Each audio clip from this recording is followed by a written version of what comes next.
कोल्हापुरात 120 वर्षांपूर्वी शाहू मिल सुरू करण्यात आली होती. मात्र आधुनिकीकरणाचा अभाव आणि शासनाच्या दुर्लक्षामुळे गेल्या 20 वर्षांपासून ही मिल बंद अवस्थेत आहे. ही मिल पुन्हा सुरू व्हावी यासाठी लोकप्रतिनिधी, विविध संघटना, सर्वपक्षीय पदाधिकारी आणि सामाजिक कार्यकर्ते शाहू मिल पुनर्जीवन समितीच्या माध्यमातून एकत्र आलेत. या पार्श्वभूमीवर खासदार शाहू महाराज छत्रपती यांच्या मार्गदर्शनाखाली आज न्यू पॅलेस इथं महत्त्वाची बैठक घेण्यात आली. या बैठकीत शाहू मिल लवकरात लवकर सुरू करण्याचा निर्धार करत या संदर्भात मुख्यमंत्र्यांच्या समवेत बैठक घेण्याचा निर्णय घेण्यात आला. यावेळी बोलताना खासदार शाहू महाराज छत्रपती यांनी केंद्र आणि राज्य सरकार ट्रिलियन बिलियन बजेटबाबत सांगते, त्यामुळे शाहू मिल सुरू करणं त्यांना अवघड नसल्याचं सांगितलं. हा विषय मुख्यमंत्र्यांसमोर मांडून सविस्तर चर्चा करूया. मुख्यमंत्र्यांसोबतच्या बैठकीसाठी सत्ताधारी आमदारांनी प्रयत्न करावेत असं सांगून या मिलमध्ये 50% महिलांना आरक्षण देण्याची सूचना त्यांनी केली. शाहू मिल ही कोल्हापूरच्या लोकांची अस्मितेचा विषय आहे, जिव्हाळ्याचा विषय आहे. आणि म्हणूनच आज आपण पाहताय की सर्व आज जे उपस्थित असलेले आमदार सगळे इथं जे आलेत आणि सर्व लोकसुद्धा शाहू मिल सुरू करण्याबद्दल त्यांचा विचार सकारात्मक आहे. अडचणी येतील, नाही येणार असं काही नाही आहे.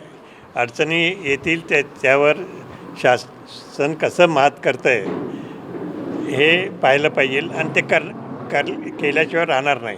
कारण हा विषय आहे शाहू मिलचा. शाहू मिलचा विषय असल्यामुळे शाहू महाराजांच्या संबंधी विषय असल्यामुळे निश्चितच शासन सुद्धा पूर्णपणे आपल्याला सहकार्य करणार. पालकमंत्री प्रकाश आंबेडकर यांनी शाहू मिल सुरू करण्यासाठी सर्वतोपरी प्रयत्न करण्याची ग्वाही दिली.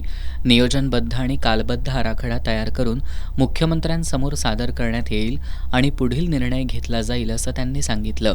माजी वस्त्रोद्योग राज्यमंत्री आमदार राजेंद्र पाटील यड्रावकर यांनी शाहू मिलसाठी सुमारे 300 कोटींचा निधी लागणार असून हा निधी द्यायला शासनाला कोणतीही अडचण आहे असं वाटत नसल्याचं स्पष्ट केलं.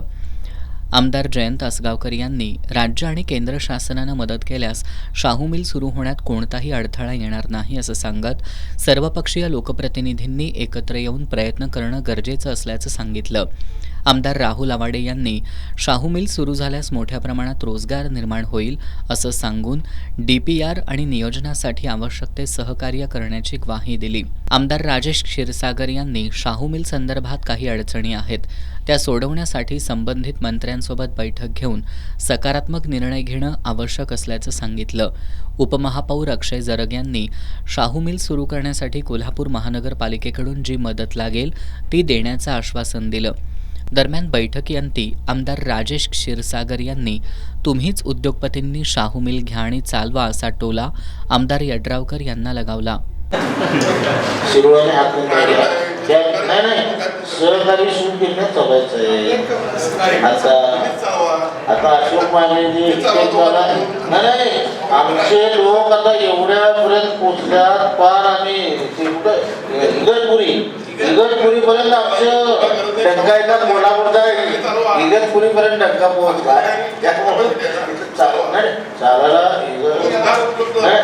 विषय असा आहे. या बैठकीला कृती समितीचे बाबा इंदुलकर, दिलीप देसाई, बाबा पार्टे, शिवसेना ठाकरे गटाचे विजय देवणे यांच्यासह सर्वपक्षीय शाहू मिल पुनर्जीवन समितीचे सदस्य उपस्थित होते.